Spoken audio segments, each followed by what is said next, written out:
Pemirsa, sesuai instruksi dari Menteri PUPR, Jalan Lintas Timur Palembang Jambi maupun penghubung Betung Muara Beliti terus dikebut pekerjaannya agar pada H-10 Lebaran siap untuk dilintasi oleh pemudik Lebaran tahun ini.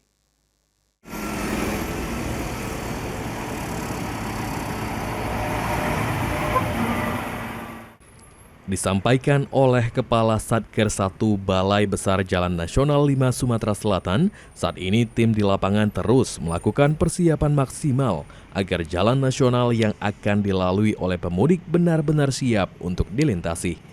Secara umum, jika di rata-rata kondisi jalan nasional saat ini, di kisaran angka 90 hingga 92%. Satker 1 Balai Besar Jalan Nasional 5 Sumsel sendiri mempunyai waktu 8 hari ke depan untuk menuntaskan agar jalan nasional yakni Jalan Tim Palembang Jambi maupun penghubung Betung Muara Beliti benar-benar siap untuk dilintasi oleh pemudik.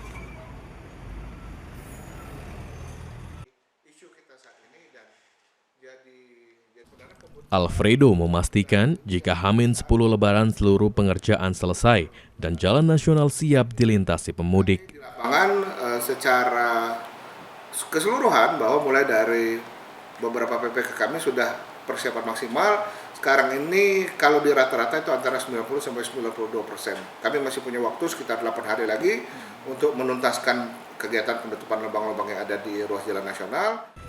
Di samping itu juga, selama masa mudik Lebaran, Satker 1 BBPJN 5 Sumatera Selatan juga menyiapkan posko khusus di sejumlah ruas yang telah ditentukan untuk dapat disinggahi oleh pemudik. Tim Liputan PAL TV.